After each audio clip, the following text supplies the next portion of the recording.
sur l'alternance. Donc, je vais vous présenter les personnes, donc honneur aux dames. Morgane Bouteiller, qui est la responsable développement admission et promotion du groupe Sud. On parlera de ça ensuite. Alors, Benjamin Flieger, que vous avez vu tout à l'heure, toujours pas changement de poste depuis 5 minutes, recherche déploiement, programme d'alternance, donc la mission interministérielle pour l'apprentissage. Renaud Chenu, à côté de Morgane, directeur de la communication des affaires publiques et de la presse du groupe Innov. Et à mes côtés, Étienne Porto, qui est directeur général de l'ESP, ESD, Consulat de Publicité, Consulat de Nutrition.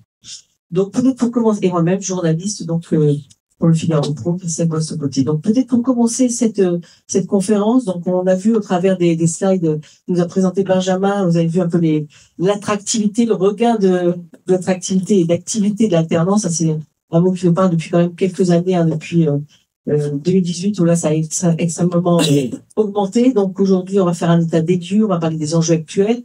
Si jamais Benjamin a un scoop sur la prime d'État, mais on y reviendra, sur les aides, on y reviendra un micro.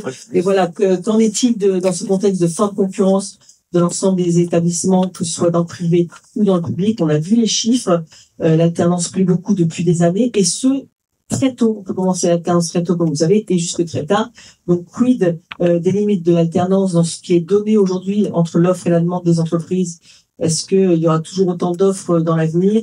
Quid de l'aide effectivement de l'État? Quid des plans A, B, C, D, des établissements qui sont uniquement aussi en alternance? Voilà. On va essayer de brosser un peu tout cet état des lieux. Peut-être pour commencer, je vous demande à chacun d'entre vous, puis ensuite, il y aura une question que nous aurons, mais qu'en est-il fort de ce constat? Aujourd'hui, l'alternance est toujours là, toujours un terrain très attractif, et pour les étudiants, les parents et les entreprises. Qu'en est-il aujourd'hui fort de ce constat de l'augmentation de l'alternance, mais derrière, pas forcément d'offres ou qui vont correspondre, on a vu les derniers chiffres, entre le nombre de candidatures déposées et le nombre d'offres qui arrivent. Donc, qui veut commencer? Fort de ce constat, qu'en est-il aujourd'hui pour vos établissements respectifs? Monsieur Porto? Allez, je me lance. Alors, fort de ce constat, en fait, on l'a vu là dans les chiffres, c'est vrai que, par exemple, chargé de communication, c'est, je crois, les premiers candidats sur les offres d'alternance. C'est pas forcément la première offre d'alternance qu'on a. Nous, au sein de l'ESP-ESD, on a 3500 étudiants et plus de 80% d'alternants. Pour revenir sur quand démarrer l'alternance, moi, ce qui me semble important, c'est que on a fait le choix collectivement de pas démarrer l'alternance avant la 3e année. Il y a une espèce de course là en ce moment en se disant l'alternance c'est une solution de facilité pour certaines écoles, et donc une tentation de démarrer l'alternance le plus tôt possible pour aller chercher un maximum de candidats. Nous, actuellement, on n'a pas souhaité démarrer l'alternance avant la 3e année. Ça me semble important d'avoir des étudiants sur un socle commun qui vont travailler pour déjà gagner en maturité parce que ceux qui sortent du bac en termes de maturité, on n'est pas toujours au top. Et après, voilà, avec 2 années de tronc commun on va revenir sur les fondamentaux de notre formation. Là, on ouvre la possibilité de l'alternance. Morgane, peut-être pour. Alors nous, c'est un petit peu différent, parce que nous, on aura l'alternance dès la première année. Donc effectivement, pour nous, le challenge, c'est ce qu'on a quand même, je pense, on est tous confrontés à ça, mais tout ce qui est lié aux ruptures de période d'essai, on en a beaucoup, surtout sur des jeunes profils. Et ça va être notre challenge à nous, de pouvoir accompagner nos étudiants sur des ateliers type posture professionnelle, avec le discours en entreprise, comment on se comporte le premier jour, etc. Donc nous, en fait, on a toujours proposé une formation en alternance dès la première année, parce que historiquement, en fait, on a ouvert des BTS et des bachelors, et ensuite on a proposé des formations Bac plus 4, Bac plus 5. Mais en tout cas, on ouvre l'alternance dès le départ. Dans votre cas de figure, monsieur Chablis? Merci. En fait, tout dépend des métiers. Les jeunes qui sortent de filières professionnelles de lycée, qui arrivent sur des formations très professionnalisantes en poste professionnel. Historiquement, le métier c'est lié à l'apprentissage, avant que l'alternance arrive et que l'apprentissage se révèle à l'enseignement supérieur. Là, ça se justifie pleinement que l'alternance soit ouverte dès la première année. Ensuite, il y a des métiers, il y a des métiers sur lesquels on forme, les métiers de la technologie, du digital, de l'informatique, de la cybersécurité, la formation des vidéos, etc.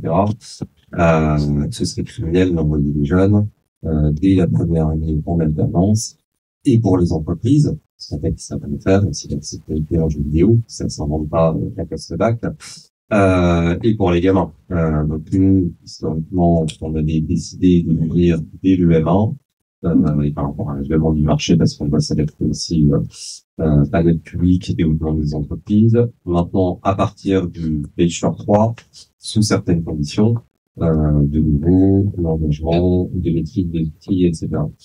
On arrive aujourd'hui à un palier de marché sur l'alternance, sur le droit, sur beaucoup de métiers. Donc il faut maîtriser et gérer ça avec parcimonie et avec intelligence. C'est une décision de la nation, au nom de la jeunesse, au nom du développement des entreprises, au nom de la professionnalisation, de l'insertion professionnelle. C'est une politique qui a réussi brillamment. Il faut quand même savoir le souligner. Quand une politique publique fonctionne, elle fonctionne pour l'ensemble des publics, quel que soit le territoire, quelle que soit l'origine sociale des gamins. Mais c'est l'argent de tous les Français. Donc nous, notre responsabilité, et votre responsabilité à tous, vu qu'il y a des débats en ce moment sur qu'est-ce qu'on fait de l'alternance, la pérennité, etc. C'est de gérer ça en responsabilité. Et le rôle de nos entreprises, des groupes d'enseignement supérieur, c'est aussi d'avoir conscience que l'alternance, c'est pas que un levier de développement pour les groupes d'enseignement supérieur, c'est aussi et surtout un moment dans la formation et un levier pédagogique de nos formations, des formations de plus en plus qualitatives. Voilà. Si c'est vu comme un simple levier de développement, forcément, on laisse libre cours à la critique très très légitime sur le sujet. Donc ça doit être vu comme un moment dans la formation, et ça doit être construit avec les entreprises comme ça. Voilà. Au nom de l'intérêt supérieur des étudiants et de leur professionnalisation et de leur insertion professionnelle. Alors, on va revenir évidemment dans le détail de ces points-là, mais peut-être se débarrasser tout de suite d'un sujet peut-être plus épineux qui fâche ou qui fâche pas d'ailleurs. Quid justement comme vous avez présenté vos différents types d'alternance, mais quid de ce qui va se passer peut-être demain, peut-être après-demain, peut-être dans un an, 2 ans, de cette prime d'État, de l'aide aux entreprises par rapport à l'alternance. Si demain elle est drastiquement réduite, voire supprimée, alors je fais l'avocat du diable évidemment, est-ce que vous avez le plan A, B, C ou D? Comment un établissement d'enseignement supérieur, au vu de la facilité de l'alternance, va se retourner ou faire face, en tout cas, à ce cas de figure qui peut arriver, à moins qu'on ait un scoop, Benjamin, je vous regarde. Voilà, juste, voilà, déjà, comment levons tout de suite ce bouclier-là, parce que c'est important. Alors, malheureusement, j'ai pas de son. J'adorerais en avoir un pour vous. Et pour la précision, du coup, on n'est même pas impliqué dans cette discussion dans le sens où la bonne alternance, c'est un service qui est un service public, mais qui est indépendant. Indépendant du ministère, on est soutenu tout par les ministères que je vous ai présentés. Évidemment que du coup, c'est un sujet qu'on suit avec attention. On a hâte de savoir à quelle sauce on va être mangé. Et on espère que l'alternance soit soutenue parce que nous, on a vu que ça avait eu un impact fort en termes de croissance. On le voit aussi sur les graphiques que je vous ai présentés. L'aide pour les professionnalisation a été arrêtée le 1er mai 2024 et on voit là à la fin de l'année qu'il y a moins de contrats qui ont été signés. Donc, a priori, il y a eu un impact, en tout cas dans ce domaine-là. Il y en aura certainement un en fonction de positif ou négatif en fonction de la décision qui sera prise sur la partie apprentissage. Évidemment, moi, si je suis questionné sur le sujet, j'aurai un avis qui sera positif sur le soutien de ce système-là. Malheureusement, c'est pas moi de décider. Morgane, plan A, plan B pensée, comment on fait face peut-être à ce qui peut arriver par rapport à cette aide de l'État, en tout cas de l'alternance des entreprises, voilà, comment l'établissement va se positionner dans les prochains mois, l'année à venir? Nous, en fait, on a 2 axes. Le premier, c'est de fidéliser nos partenaires, mais je pense que nous, on essaye de signer des conventions de partenariat avec des grandes structures, mais aussi de choyer nos petits partenaires qui nous prennent des alternants chaque année. Donc ça, c'est le premier axe, c'est de ne pas lâcher malgré effectivement les suppositions de baisse de contrat, etc. Et après, les plans B, C, D, c'est se diversifier sur d'autres sujets, comme on a commencé l'année dernière sur tout ce qui va être formation continue. En premier temps, après, on va aussi penser à l'international, à essayer d'accueillir des étudiants qui viennent effectivement d'autres pays pour proposer des formations en initiale aussi. Ça, je pense que ce sera un axe de développement. Donc, c'est essayer de penser à autre chose pour diversifier. Mais nous, effectivement, on est une école 100% en alternance et historiquement, c'est notre point numéro 1. Donc, on n'a pas envie de lâcher ça. Donc, effectivement, on va essayer de rester au maximum sur ce sujet. C'est déjà en place, c'est-à-dire que tout ce que vous évoquez là, c'est déjà en train d'être réfléchi. Vous n'attendez pas une perspective de... Non, on a déjà lancé tous ces sujets BCD. Bon, on essaie effectivement de réfléchir à d'autres axes de développement. Étienne ou Renaud? En plus de la diversification, je pense qu'il y a un autre point important, c'est vraiment de monter le niveau de jeu au niveau de la pédagogie.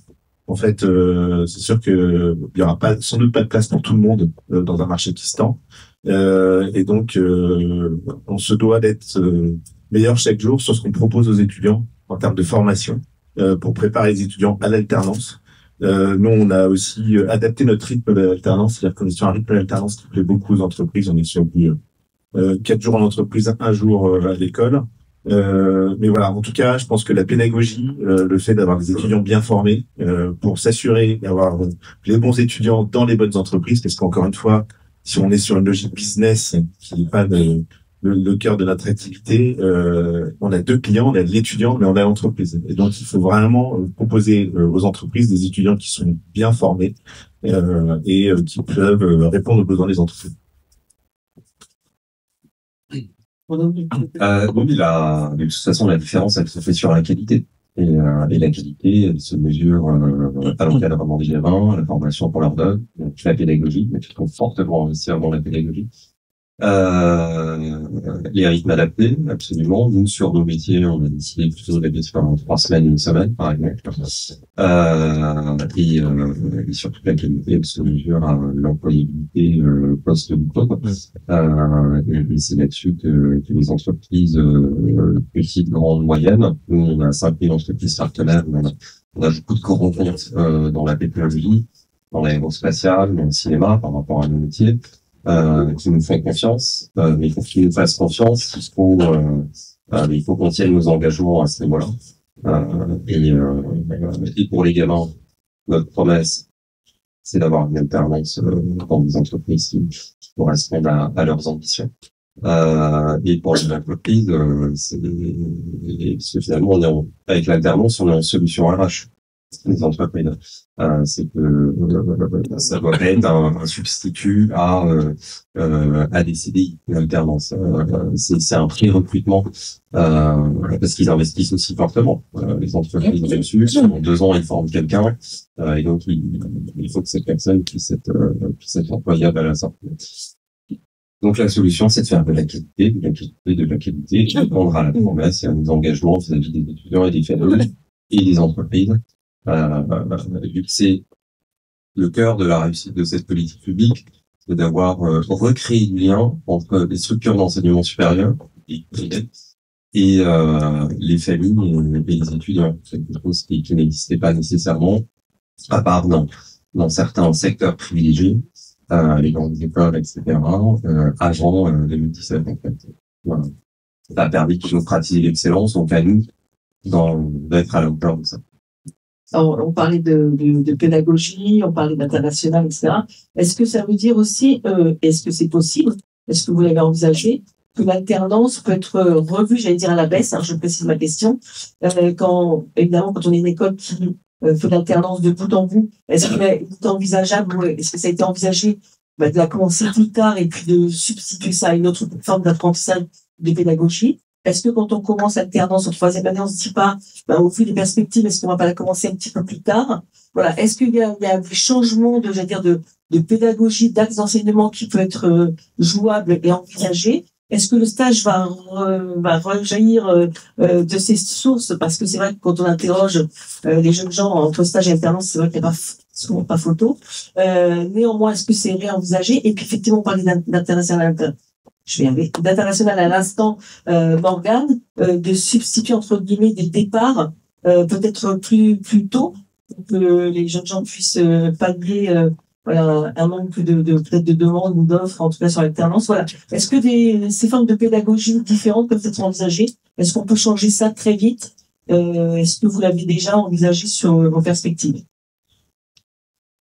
Vous avez 3 heures. Merci. Nous, effectivement, c'est en réflexion parce que, en fait, nous, on a 2 marques. On a une marque orientée plutôt sur le commerce, finance, gestion RH, et une marque, en fait, on a une école informatique.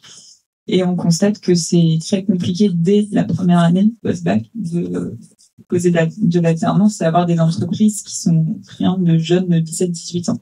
Donc, effectivement, on a des réflexions, comme vous l'avez dit, de est-ce que peut-être plutôt proposer de l'alternance à partir de la 3e année, mais en même temps, on a un public d'étudiants qui sortent de bac pro, de formation professionnelle, qui ne veulent pas d'études en 100% initial. Donc, et nous, c'est majoritairement des études. Mais on joue aussi un petit peu avec le public qu'on a et ce qu'on constate, parce qu'on a vu aussi dans le PowerPoint que les offres en informatique, voilà, elles n'existent pas en tout cas. Donc, et on constate de notre côté, c'est très compliqué sur ces métiers-là de prendre des étudiants. Donc oui, il y a une vraie réflexion en tout cas sur notre école informatique de proposer les choses et de faire les choses différentes. Monsieur Morteau, vous parliez de pédagogie tout à l'heure, justement, est-ce que ça peut être le cas également? Le programme pédagogique, chaque année, on se repose dessus, en fait, parce que, évidemment, on doit coder à la réalité et du marché et des tendances. En revanche, je peux vous apprendre que sur les temps longs, donc quand on a des étudiants qui rentrent bien, ils viennent aussi avec une poursuite d'études, de réflexion. Donc, il faut jouer sur ces 2 tableaux, en fait.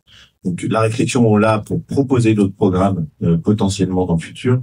En revanche, je pense que l'alternance a de beaux jours devant elle. Hein. Elle va être adaptée, c'est sûr, mais et comme on l'a dit dès le début, et on le disait aussi tout à l'heure, il y aurait plus la qualité, on risque d'être lourd hein, sur la pédagogie et sur les écoles. Et donc ça, je pense que c'est effectivement ça la plus grosse évolution qu'il y aura dans le futur. Vous voulez compléter, Renaud? Oui, enfin pour revenir sur les tendances de marché, parce que l'alternance a permis l'explosion à marché, on va quand même le dire. À partir de 2017, c'était une excellente chose parce que ça a permis l'augmentation de l'offre déjà pour l'enseignement supérieur. Ça a permis à beaucoup de gamins des opportunités, une poursuite d'études dans l'enseignement supérieur qui n'existait pas précédemment, puisque nos diplômes sont adaptés à leurs demandes, à leurs envies, à leur profil et à leur situation, parce que l'alternance c'est un financement aussi. Il y a plein de monde qui n'aurait jamais pu passer de licence, de bachelor, de master, voilà, il y a bac plus 5 sans l'alternance. Donc là c'est un véritable acquis pour la nation, en termes d'augmentation du niveau général de la population, et notamment sur des métiers très techniques, très spécialisés. Je parlais d'informatique, où c'est essentiellement des diplômes dans ce domaine-là, dans la communication, qui nécessitent la maîtrise de techniques très très précises, etc. Donc ça, c'est un immense acquis. Maintenant, le marché est stabilisé, on va dire. Donc, il doit se renforcer, il doit se conforter. Et là, la vérité des prix, elle arrive maintenant, parce que la concurrence s'aiguise. Et donc sur quoi va se jouer la vérité des prix? Sur la qualité, tout simplement. Donc le moment qu'on vit, c'est un bon moment en réalité, parce que les diplômes vont s'améliorer, la qualité va s'améliorer, l'enseignement va s'améliorer, la relation entre les écoles, les entreprises, les étudiants va s'améliorer, et qu'il y ait une discussion politique et notamment budgétaire sur le sujet, c'est parfaitement normal. Donc à nous aussi de savoir défendre par ce qu'on fait de bien, et l'ensemble des acteurs, hein, je veux dire l'enseignement privé, l'enseignement public, les grandes écoles, les CPI, etc., de faire la démonstration que la poursuite de cette politique est absolument essentielle. Chez nous, on a des intérêts supérieurs des étudiants, de la nation, etc. Mais voilà, encore une fois, c'est du financement public, c'est l'argent de tout le monde, donc faut pas en faire n'importe quoi, tout simplement. Mais l'alternance a de très beaux jours devant elle. Et l'alternance qui va se renforcer en qualité, etc. Parce que tout ça part d'un rapport de la DGCCRF d'il y a 24 mois, qui a fait des auditions sur les écoles et qui disait à 30% des cas, on n'y était pas. C'était parfaitement juste. Voilà. Plein de discussions qui sont entamées, on participe. Tout le monde y participe et donc on va dans une amélioration des choses. Mais parce qu'il y avait des choses à améliorer. Puis de demander l'alternance, de plus en plus la demande est là. Les étudiants aujourd'hui, la question, quand on les interroge, à certains d'entre eux même de pas du tout penser à l'alternance, ou en tout cas de commencer en classique, puis de finir en alternance, mais qui est toujours ce volet-là qui rassure également aussi sur le plan financier, il ne faut pas se mentir, les parents et les grands-parents qui financent les études de leur profil, comme on les appelle. Donc au niveau de cette qualité dont vous parliez à l'instant, on va revenir là-dessus parce que c'est intéressant ce volet-là par rapport à l'alternance. Quid de cette qualité? Est-ce que justement vous avez ou vous revoyez, et c'est bien logique j'allais dire, cet axe de l'alternance, c'est-à-dire aujourd'hui quand on parle d'alternance, on pense évidemment entreprise, étudiants, tuteurs, donc du temps, de la gestion, de l'argent bien sûr, mais toute cette dynamique doit être renforcée, j'imagine, de bout en bout pour renforcer cette qualité.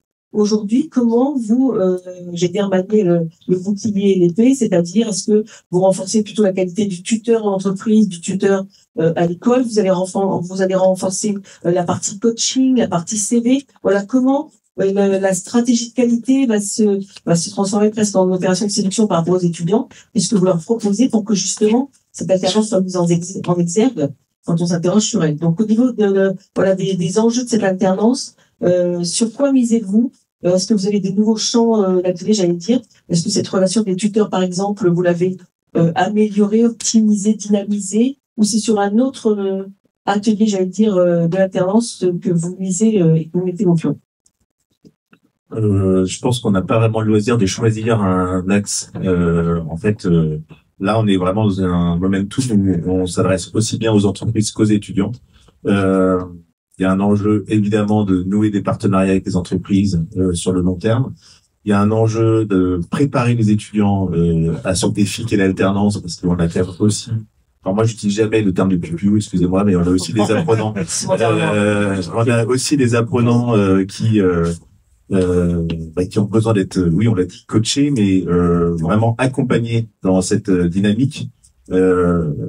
Et moi, j'aime pas du tout faire des généralités, donc, mais c'est vrai que on a aussi des évolutions dans le comportement des apprenants et dans la manière dont ils accueillent les conseils et tous les dispositifs qu'on met en place pour les aider dans cette démarche. Après, les dispositifs sont nombreux. On fait des job dating, on fait des bootcamps, on leur apprend à faire un CV, on leur apprend à avoir une posture professionnelle, on leur apprend à passer des entretiens, des simulations d'entretien. On les met en relation, encore une fois, avec des entreprises, parce que comme on a des partenariats, ça nous permet de faire des mises en relation et des job dating sur nos campus pour les accompagner. Mais j'insiste bien et j'insiste quand je fais des salons où on ne fait rien à leur place. Parce que et si on voit des écoles qui nous disent l'alternance est garantie chez nous, ou des écoles qui font des annonces en disant j'ai une alternance et je cherche un étudiant pour pouvoir cette alternance, moi je suis toujours très frileux par rapport à cette démarche qui pour moi est du clientélisme, et je pense que c'est important de se dire que on ne fera rien à la place de l'apprenant. On est là, on le met dans les meilleures dispositions possibles pour qu'il atteigne le succès, mais on fera rien à sa place. Et donc ça, c'est vraiment important, je pense, de rappeler que la motivation et l'engagement de l'étudiant, l'engagement, c'est une valeur qu'on essaie de travailler au maximum dans nos écoles. C'est un point clé dans ce dispositif. Morgane? Mais je suis totalement en phase avec ce qui vient d'être dit et c'est ce qu'on fait nous aussi. On essaye d'accompagner au maximum nos étudiants sur leur posture professionnelle, comme je disais tout à l'heure, comment ils se comportent sur les premiers jours en entreprise, comment ils doivent se comporter sur les premiers entretiens aussi. Et nous, ce qu'on essaye de faire, par contre, c'est de connaître nos étudiants bien avant la rentrée au maximum pour que on fasse matcher en fait une offre d'une entreprise particulière avec le bon étudiant. Et ça, c'est ce qui fonctionne bien chez nous, c'est que en fait, on va envoyer 2-3 CV à une entreprise qui sélectionnera juste sur ces 2-3 CV l'étudiant qui nous paraissait l'étudiant idéal pour l'offre en question. Donc en fait, c'est ce qu'on essaye de faire. On a une période d'admission qui est assez large, donc on ouvre en fait dès le mois de décembre. Donc en fait, on a le temps de décembre à mars. On commence vraiment à mettre en relation les partenaires avec nos étudiants au mois de mars. Donc ça nous laisse du temps pour les rencontrer sur plusieurs ateliers, pour les connaître leur qualité et aussi de temps en temps leurs défauts, et du coup de pouvoir les faire matcher avec la bonne entreprise. Donc c'est ce qu'on fait qui pour le moment fonctionne.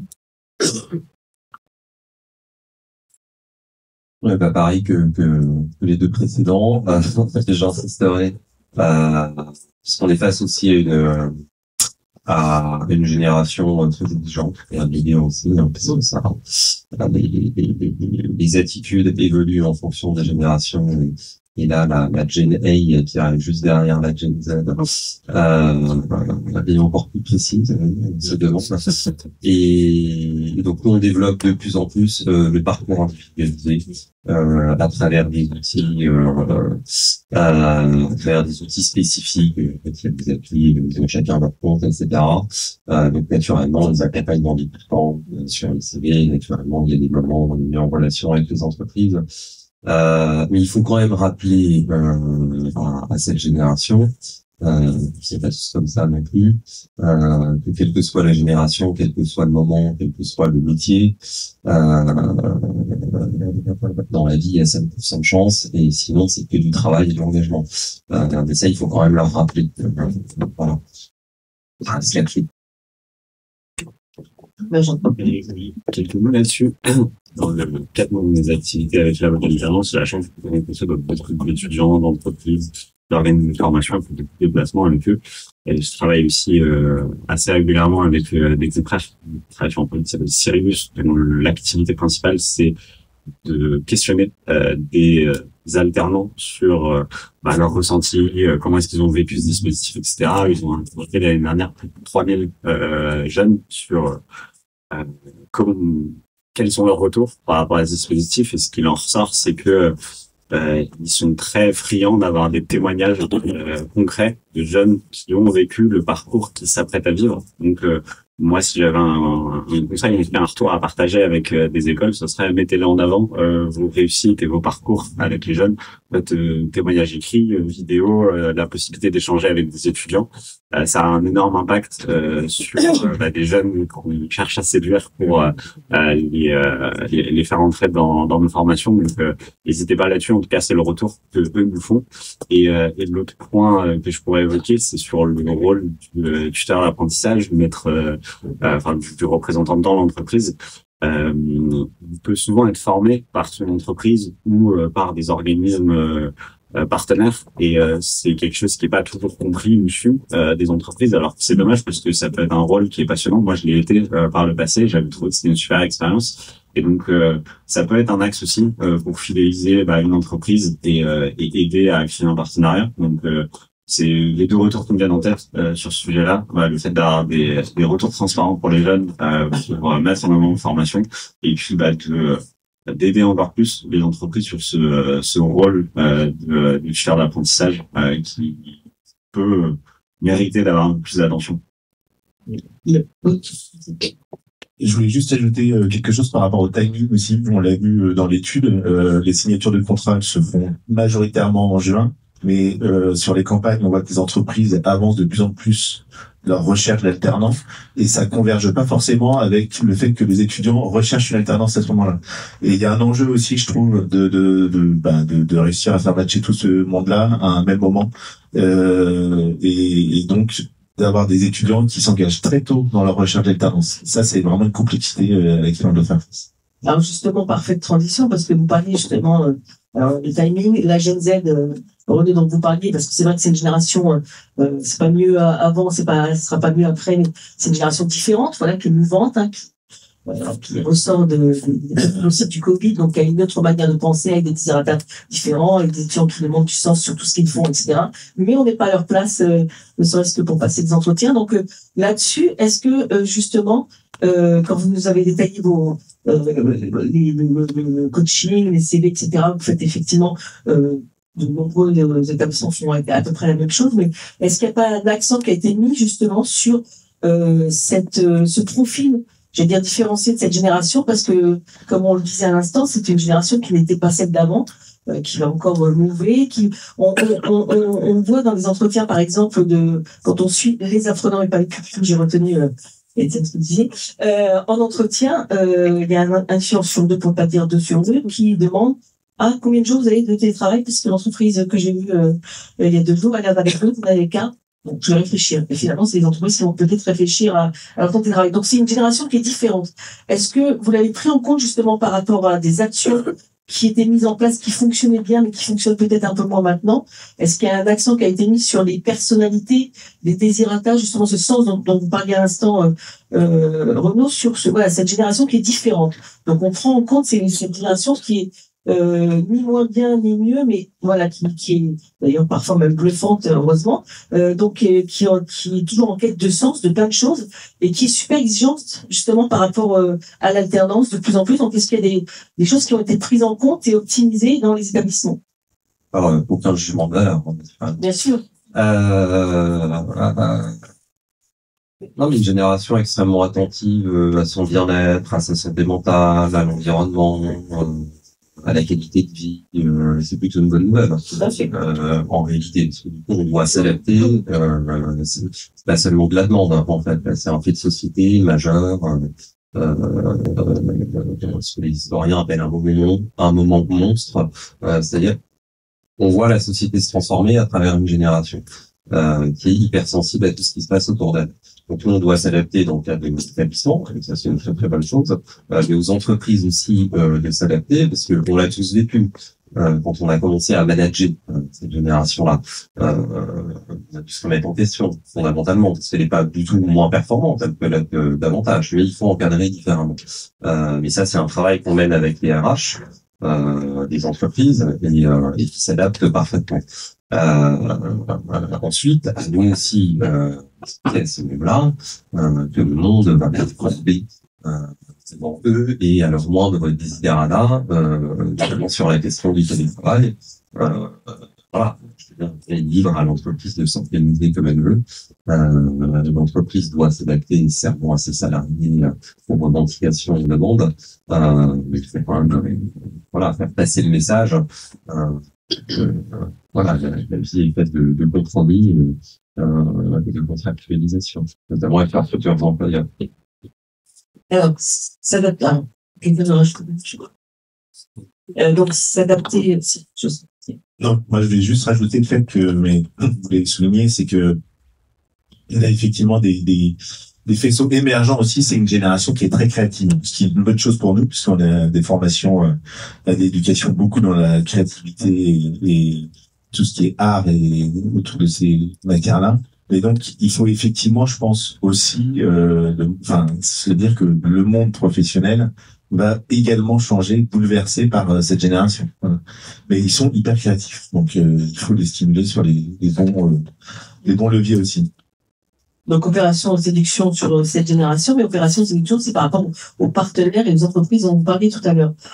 Est-ce que on parle de contexte de forte concurrence à tous les niveaux, tous les étages, et étudiants, alternance pédagogique, mais aussi entreprises, parce que quand on voit les slides et le constat chiffré de tout à l'heure de Benjamin, on voit bien qu'il y a des corps de métier qui sont vraiment plus corps de métier qui est mise en avant, pas forcément l'offre tout le temps en face. Est-ce que vous avez là encore avec vos partenaires, c'est une recherche permanente, j'imagine, de partenaires entreprises. Est-ce que les entreprises, leur retour, c'est elles cherchent toujours le mouton à 5 pattes? Est-ce que ça va être un étudiant? Alors, vous allez me dire selon les domaines, ça va différer, mais justement, est-ce que ils recherchent toujours ce fameux mouton à 5 pattes ou l'entreprise, elle aussi, s'est adaptée à cette nouvelle génération, et surtout à partir de quel moment vous vous dites, tiens, il va falloir que j'aille chercher d'autres partenaires, parce que là, justement, il y a beaucoup de concurrence sur ce levier-là, plutôt dans un domaine. Voilà. Comment vous attaquez le volet entreprise aujourd'hui? Est-ce que c'est, évidemment, vous adaptez aussi à la conjoncture, mais est-ce qu'il y a des personnes qui sont en charge vraiment que des entreprises dans cet établissement? Bien sûr que oui, mais est-ce que vous allez staffer un peu plus parce qu'il y a plus de travail? Comment vous abordez cet aspect que j'appelle séduction ou stratégique au niveau des entreprises qui sont voilà au cœur de l'alternance aussi?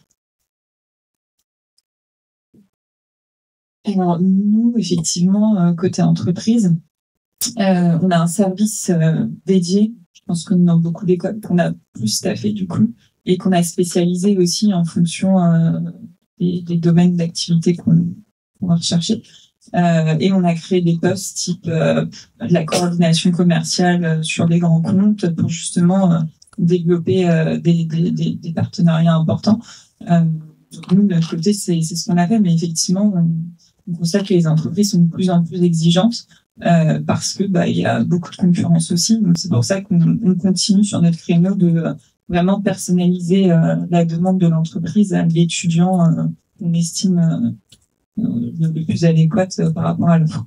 Est-ce que par exemple, il est possible d'influencer parfois des étudiants sur un domaine plus particulier, influencer parfois sur voilà en disant ce domaine-là recrute plus qu'un autre, il y a plus de demandes, alors qu'il veut peut-être se diriger vers autre chose. C'est de la communication, ça va être plus c'est assez de répondre. C'est ce qu'on leur dit, mais c'est pas du tout ce qui va se passer dans la réalité. Parce que l'étudiant, on aura beau nous lui dire la grande distribution, ça recrute énormément, ce qui est le cas. En plus, on a des grands partenaires sur ce domaine-là. Mais voilà, si l'étudiant il vient, il a dit moi, ce sera Noël à grande distribution, ce sera Noël à grande distribution jusqu'à la fin quoi. Et il préfère arrêter l'école quitte à reprendre l'année d'après plutôt que se dire je vais faire mon année chez Auchan quoi.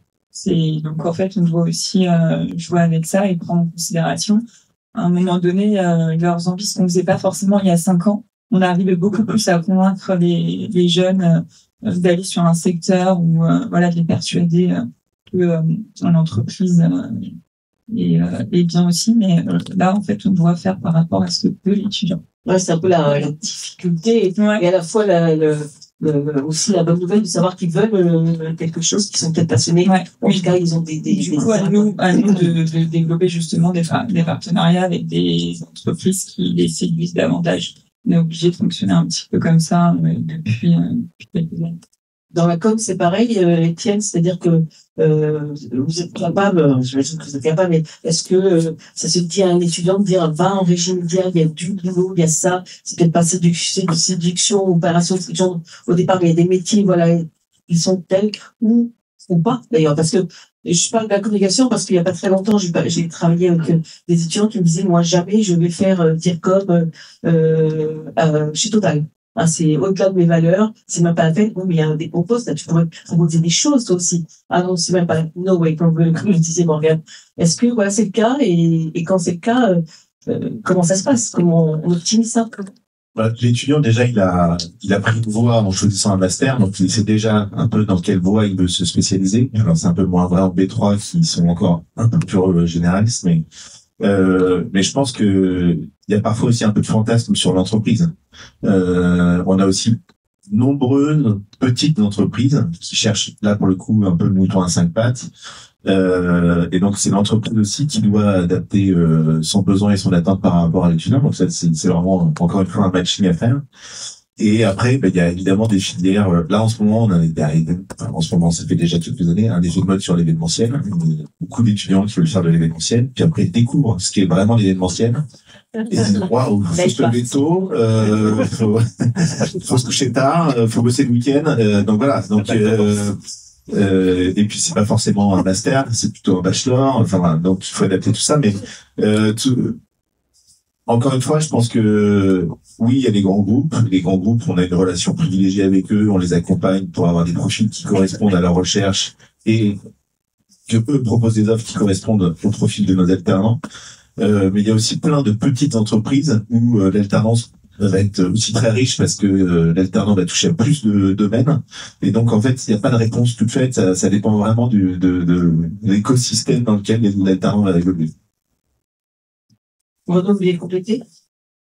Oui, je le disais tout à l'heure, chez nous, j'espère dans l'ensemble des écoles, l'alternance est vue comme un moment dans la pédagogie, comme un support à la formation, à la professionnalisation, etc.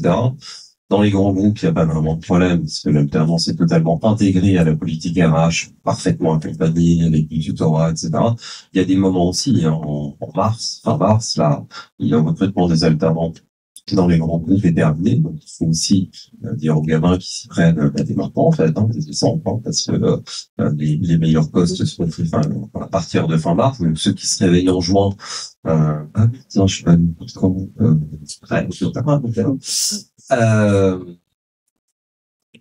mais l'enjeu, c'est sur les petites entreprises, en fait.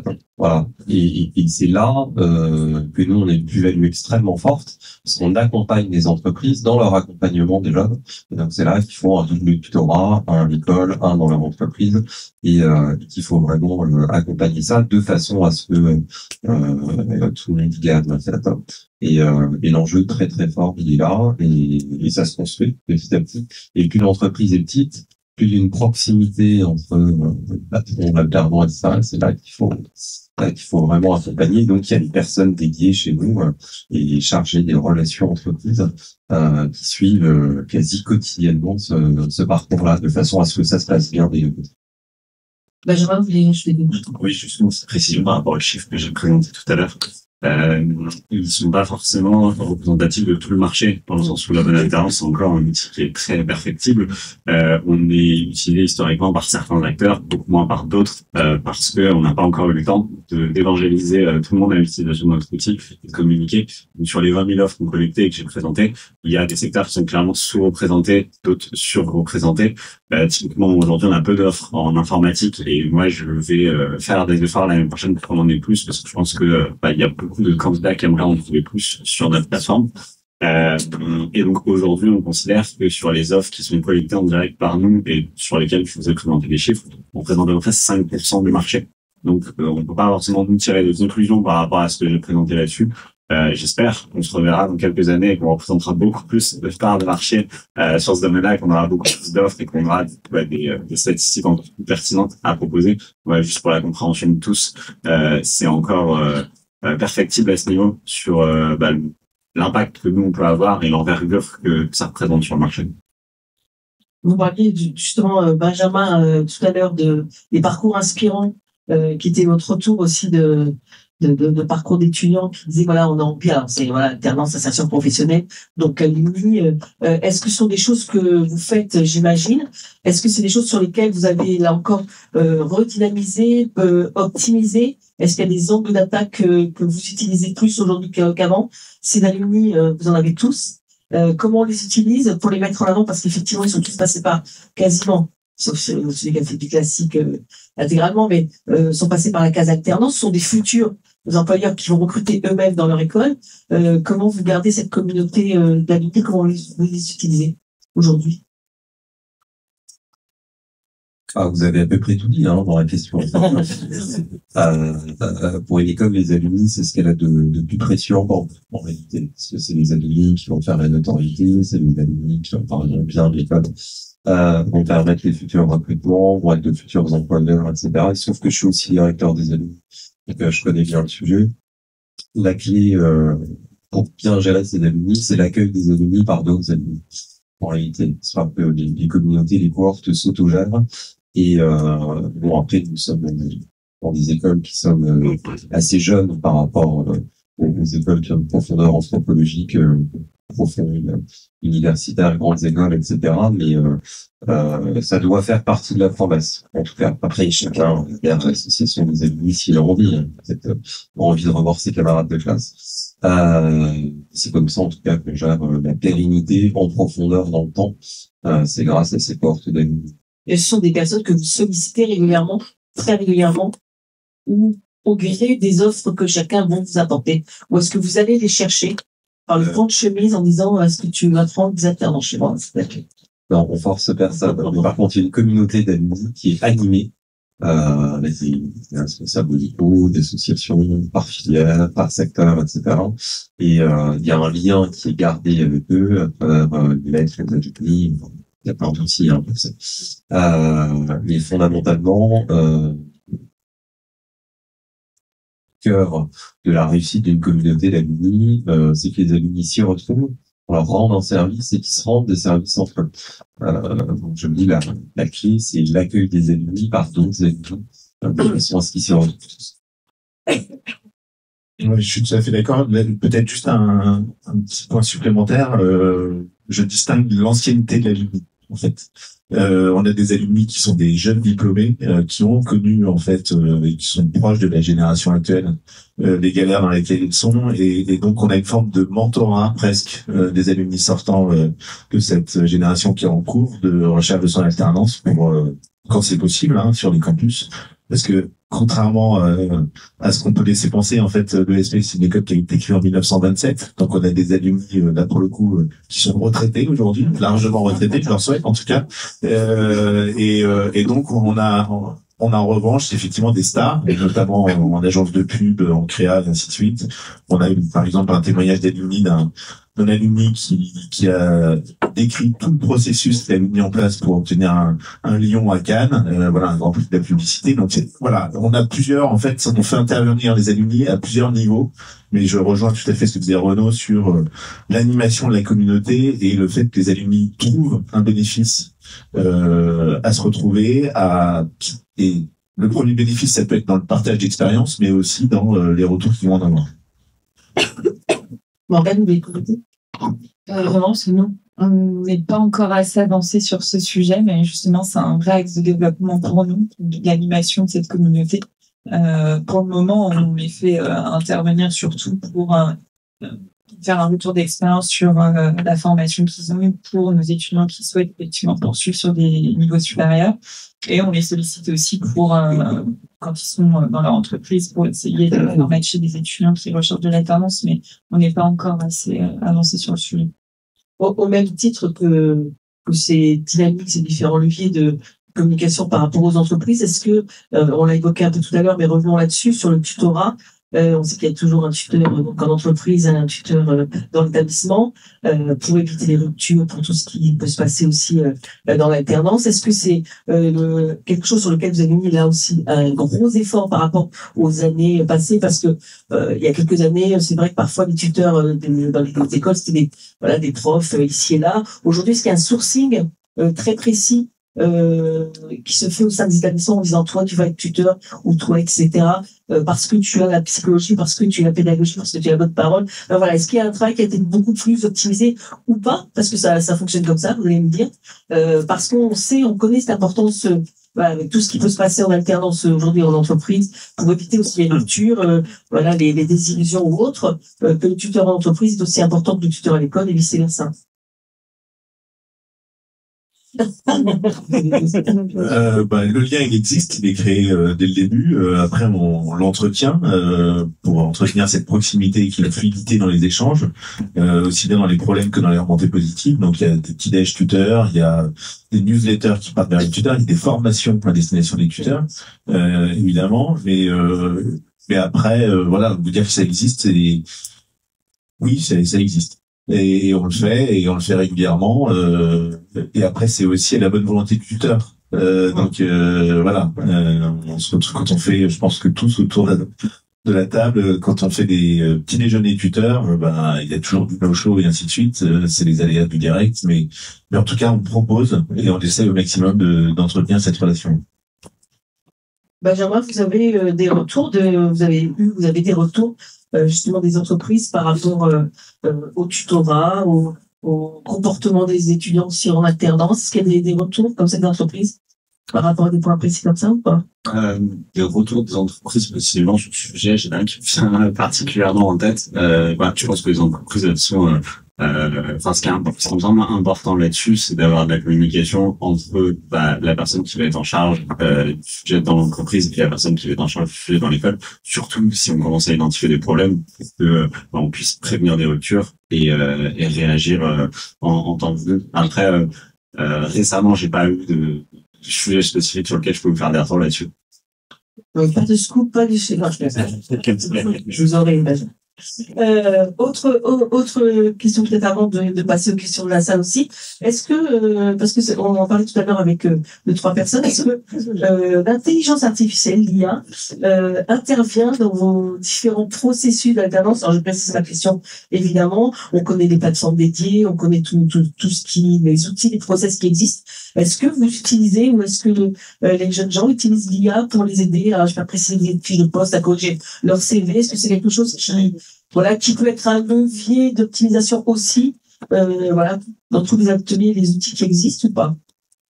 Alors nous, sur effectivement la création de CV notamment, on s'est lancé cette année avec une nouvelle plateforme où l'IA effectivement va faire du matching mots-clés, va matcher effectivement une fiche de poste type avec le CV finalisé d'étudiant pour aussi constater est-ce que les mots-clés y sont pour nos partenaires. Donc on l'a lancé que cette année, mais c'est plus sur cet aspect-là. Naturellement, il y a plein d'outils qui se développent. C'est très très bien qu'il y ait des outils d'intelligence artificielle pour faire des CV. Après, moi, je pense que c'est quand même bien que les gens apprennent à faire un CV. On a tous vu avec ChatGPT.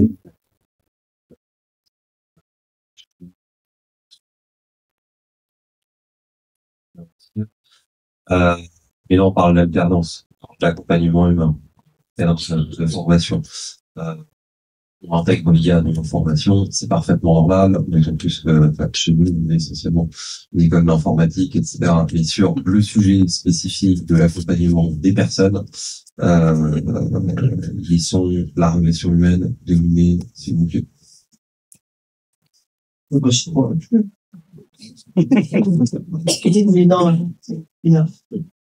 Ok.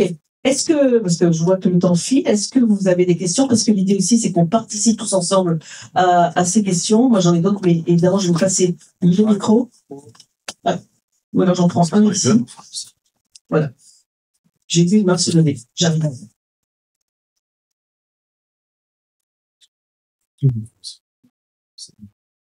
Merci. Bonjour à tous.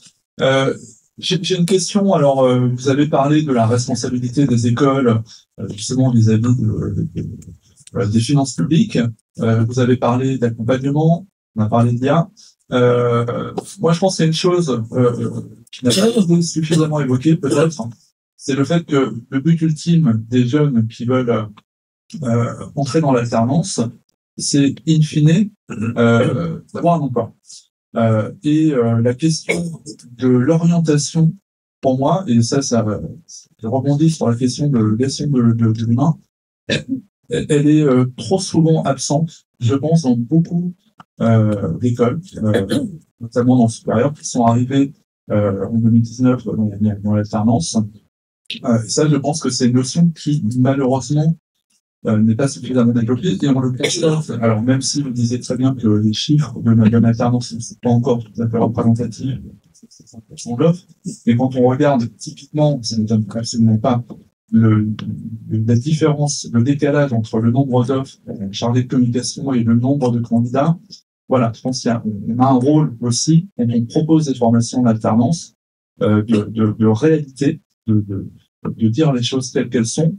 Le marché de l'emploi est un peu en train de se retourner. Donc, les générations Z, A, etc., quand elles seront confrontées à ces réalités plus en difficulté à trouver un emploi, je pense que les questions de l'orientation, elles se diront peut-être que, on a peut-être un peu berné. Donc voilà, quel est votre avis là-dessus? Qui veut commencer? Bien, on a encore.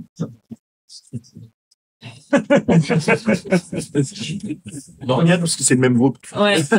Oui. Je ne sais pas si on pourra apporter une réponse satisfaisante à l'absence de politiques coordonnées et cohérentes d'orientation dans ce pays. par la difficulté que les services publics ont à se parler entre eux sur ce sujet. Quand on discute du côté de l'enseignement supérieur, ils nous disent qu'ils n'ont aucune relation avec l'éducation nationale et inversement. Moi, qui puis-je mettre en rue entre les deux ministères. Donc, c'est extrêmement difficile. Après, le sujet de l'orientation est fondamental. Nous, on est sur les métiers de la tech et du digital. On a un souci d'orientation. À l'échelle de l'OCDE, 6% des étudiants choisissent les métiers de la tech et du digital. Aujourd'hui, la différence de performance entre les nations, elle se fait sur ces sujets-là. Et l'accès à l'espace. En France, c'est 3%. On a un sujet d'orientation définie sur les métiers de l'informatique, sur les métiers de l'ingénierie, sur les métiers des sciences. On travaille beaucoup avec les pouvoirs publics là-dessus. Mais il n'y a pas d'efforts fondamentaux qui sont faits en réalité. Est-ce que l'algorithme de Parcoursup est bien fait sur ce sujet-là? Je n'en suis pas totalement sûr. Si on regarde l'ensemble des politiques publiques, là, j'ai l'absence de discussion entre l'enseignement supérieur et l'éducation nationale. Il n'y a aucune politique publique d'envergure qui est prévue sur ce sujet-là. Donc, je pense que nous, on fait ce qu'on peut à notre petite échelle pour, dans le salon, etc., discuter avec les lycées, en direct, etc., on développe nos propres politiques d'orientation, mais notre petite échelle, quel que soit le volume de nos écoles, où il en reçoit l'étudiant, voilà. Mais c'est un sujet qu'il faut en parler avec le législateur quand il sera sorti de ces clairvoyances. Oui, je sais. Oui. Ok. Bonjour à tous.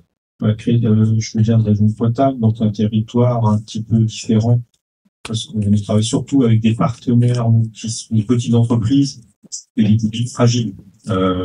Et de la situation depuis après Covid, on voit bien que les entreprises sont en souffrance et les publics aussi fragiles. Alors, je rejoins Monsieur Chenu, effectivement, il n'y a pas de discussion sur le ministère. Je vais avancer par là, c'est bon. J'ai l'occasion de travailler aussi avec le ministère agricole, pour les formations agricoles, parce qu'on a des formations agricoles dans notre réseau. Je précise qu'on est dans un réseau d'enseignement privé sous contrat. Donc, il n'y a pas de but lucratif, il n'y a pas d'actionnaire. Donc, l'objectif, c'est simplement, et je vous rejoins absolument, c'est de pouvoir avoir de la qualité par rapport à nos jeunes. Je rejoins sur le profil que vous avez décrit des jeunes, on est exactement en rapport là-dessus, et je crois que le débat, c'est alors je crois que c'est plus ça, parce que là, il y a 4007 personnes qui se parlent. Le logiciel, les transferts des données CDR, bref, c'est un vrai sujet, je pense, mais ça peut être résolu maintenant et pas dans la prochaine décennie, à mon avis. La question, c'est moi, enfin, ce qui me questionne, c'est les buts. Et vos interventions, c'était les solutions. Les CD. L'alternance s'est développée. 18, les chiffres prouvent. Très bien. C'est une politique publique qui a bien fonctionné, vous l'avez rappelé. Et y compris sur les entreprises, les petites entreprises, et y compris sur les publics fragiles. Ça fait très longtemps que je suis en enseignement supérieur. On n'arrivait pas à développer l'alternance parce que les étudiants, simplement, les entreprises ne voulaient pas prendre cette coûte cher, il y a un coût derrière. Et les étudiants, une partie des étudiants ne font pas d'études supérieures, hormis ceux qui ont la capacité financière d'aller grandir, de payer 5 000 euros. Voilà, notamment ils font des initiales avec des établissements publics ou des établissements privés sous contrat. Donc ça donnait cette possibilité à plein de jeunes. Et c'était une vraie réussite. Alors, nous, il y a plein de jeunes qu'on a pu intégrer dans nos formations en alternance, qui ont été initiales, qui étaient financièrement fragiles et qui ont pu avoir une formation zéro, et en plus en étant payés. Donc super. Là, que va-t-il se passer? Donc ça, je voudrais vous interroger sur les solutions ABCD, enfin BCDE. Que fait-on? Comment fait-on? Parce que si effectivement, je vous rejoins aussi sur le fait qu'ils sont jeunes, c'est compliqué de mettre en entreprise, on souhaiterait les mettre plutôt en plus 2 en alternance, voire en 3. Mais la première année, deuxième année, qui payent. Parce qu'ils sont pas capables de payer leur formation. Et les entreprises souhaiteraient effectivement soit plutôt en deuxième année, troisième année. Là, on revient au même sujet. Comment ces jeunes-là peuvent financer leurs études de première année, deuxième année, sachant qu'ils refusent un peu l'initial. Nous, on veut bien les accompagner, faire plein de choses, mais à un moment donné, il y a quand même un problème économique derrière. Donc c'est ça qui m'interroge, moi, comment on peut justement, alors vous avez évoqué des réflexions et des solutions, moi, je n'en vois pas, pour l'instant, sans faire payer nos jeunes. Et nos jeunes vont nous dire, les familles ne sont pas intéressées de payer. Voilà, c'était ça ma raison. Et ça fait un effet d'éviction de ces publics-là. Le risque, il est là par rapport à la politique publique que vous avez citée. Un effet d'éviction des entreprises fragiles qui vont se dire, si on n'a plus d'aide, nous, on peut plus, tout simplement. Et moi, j'ai pas mal de partenaires qui m'ont déjà annoncé que si on n'y a plus d'aide, ils pourront absolument prendre alternant. Et de jeunes qui vont dire, de toute façon, si effectivement on doit payer la première année, on ne pourra pas non plus. Donc on va se retrouver avec une vraie difficulté. C'est pour ça que je suis confiant dans l'alternance, monsieur tout ce que vous avez dit. Je pense qu'elle a un avenir, mais un avenir qui peut être restreint pour une partie de nos clients que vous avez cités, les entreprises, et surtout les jeunes qui sont dans cette philosophie. Certains ne pourront plus le faire. Donc voilà, ma question est là, est-ce que vous pouvez apporter des éclairages en disant comment vous voyez ces modèles-là, comment on peut aborder dans l'hypothèse qu'il y aura une baisse de ces aides-là. Merci. Il a échappé à personne qu'il y avait des discussions sur la régulation de l'enseignement supérieur et en particulier de l'enseignement supérieur privé en ce moment. L'état de la discussion, c'est quel type de régulation? Parce qu'aujourd'hui, il y a les titres RNCP avec le ministère du Travail et Calliope. Est-ce qu'il faut un référentiel spécifique pour l'enseignement supérieur privé? Je réponds à votre question en disant ça, vous inquiétez pas.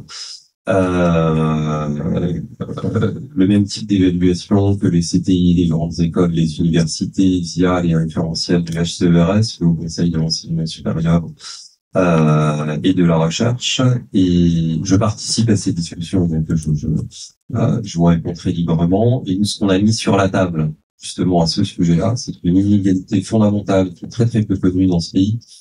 Vous allez à l'université, vous avez le droit d'avoir des bourses. Vous décidez d'aller dans l'enseignement supérieur privé, sous contrat ou pas sous contrat, pour vous inscrire, vous perdez votre bourse. Au nom de quoi? Au nom de quelle logique? Au nom de quel principe d'égalité? Et donc, on en est là, en fait. Donc ça pourrait être un début de solution. De dire, en fait, quel que soit le statut de l'établissement, parce que le statut ne fait pas la vertu, et inversement, au nom de quoi les gamins peuvent avoir bourse. Et ensuite, il y a des dispositifs financement privé. On peut faire des emprunts, pour financer ces études. Si tant est que la banque fasse confiance à l'école, que le gamin ait un bon cours en sortie, ça il faut aussi le regarder face avec grande lucidité. Et c'est pas c'est un dispositif de correction des inégalités. Mais si l'emprunt étudiant, ça regarder tranquillement, je pense. Je pense que la difficulté, elle vient aussi de la multiplicité des filières. C'est-à-dire que dans une filière communication, moi j'ai des étudiants qui sortent de la fac, donc j'ai pas cette problématique, ou d'un BTS en alternance. Donc ils vont pas forcément avoir la problématique. Après la filière pro, elle se décide entre guillemets, elle part plutôt dans les cycles de vie de l'étudiant. Donc et là moi je sais pas répondre à cette question, mais je pense que l'apprentissage il démarre plutôt aussi pour ces filières-là. Donc je pense que ça va aider, il est indispensable au devenir de cette filière. Je pense que vous parlez des entreprises qui ont des difficultés à recruter. Dans les domaines agricoles, dans les domaines plus techniques, je pense que l'apprentissage, il y a un rôle clé dans le devenir de ces entreprises-là. Donc, j'ai l'espoir sur le fait qu'il y ait des solutions qui se mettent en place. Mais là, pour le coup, je connais moins bien la réponse. Est-ce que ça veut dire aussi que, juste pour compléter la question de monsieur, que certains établissements peuvent réfléchir, ou sont en train de réfléchir. Est-ce que j'entends parler de reconquête des premières années dans cette optique-là, en disant, est-ce que les premières et deuxièmes années en classique ne vont pas tendre à, entre guillemets, à disparaître dans certains établissements privés, et donc de renforcer les concours, les sessions d'admission à partir de la 3e année, parce qu'on sait que le public des étudiants qui seront arrivés par l'intermédiaire d'un BUT, d'un BTS ou d'une licence, viendront ensuite dans les établissements parce qu'il y aura de l'alternance. Est-ce qu'il y a une réflexion à cette échelle-là ou pas du tout? Non. Renaud dit non. Morgane aussi. Étienne aussi. À vous, Benjamin. Oui, je voulais répondre à la question. Je vais reprendre un peu les mots de M. Chenu. Nous, on essaie de faire ce qu'on peut à notre échelle avec faire une alternance. Nous, on voit sur les personnes qui utilisent principalement notre plateforme, c'est que c'est aujourd'hui majoritairement des petites et moyennes entreprises. Donc, a priori, c'est que, en tout cas, ils y trouvent un intérêt en utilisant notre plateforme. Je pense principalement parce que ça leur permet gratuitement de pouvoir diffuser leurs offres, de pouvoir recevoir des candidatures, ce qui est déjà un premier bénéfice pour eux qui peuvent parfois ne pas avoir de services de recrutement ou de fonds dédiés à pouvoir se payer des plateformes de diffusion, etc. Donc, ils y ont trouvé cet intérêt-là. Qu'est-ce qu'il adviendra de ces entreprises qui sont déjà sous tension s'il y a une réduction des aides? Malheureusement, je sais pas. J'imagine qu'il y a des entreprises qui seraient peut-être amenées à ne plus prendre d'alternants et ce serait très triste pour vous comme pour nous parce que c'est le cœur de notre activité et donc moi j'en serais navré. Mais à minima, en tout cas pour celles qui pourront toujours investir dans l'alternance, ils auront toujours accès à notre outil qui restera gratuit pour eux et qui leur permettra de recevoir des candidatures et idéalement de contractualiser avec des alternants facilement. Quelque chose, en tout cas, c'est la promesse qui en a amené beaucoup sur notre plateforme jusqu'à maintenant.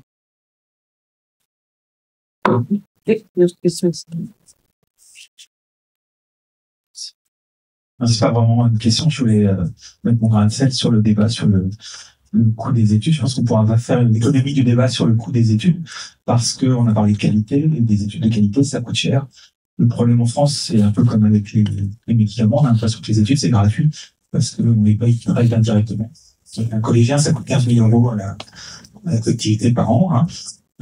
Et donc, l'alternance, qui paye l'alternance aujourd'hui, si on en croit la Cour des comptes, c'est les générations futures, puisque c'est 17 milliards de déficit par an. Donc, chaque enfant qui naît en France a 47 000 € de dette.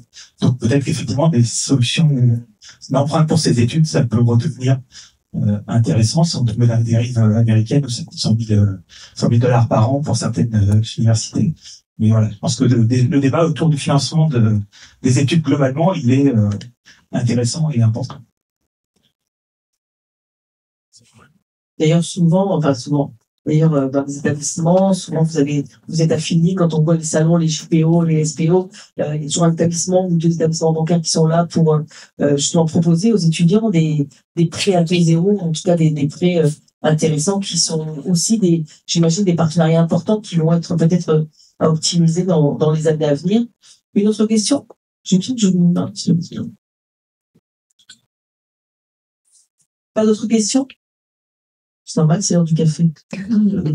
C'est l'heure du café. Donc, s'il n'y a pas d'autres questions, mais en tout cas, je vous remercie d'avoir assisté à cette conférence et surtout, je remercie les intervenants. Merci à eux d'avoir débattu sur cette question d'alternance et puis nous allons prendre tous un café ensemble. Merci à vous.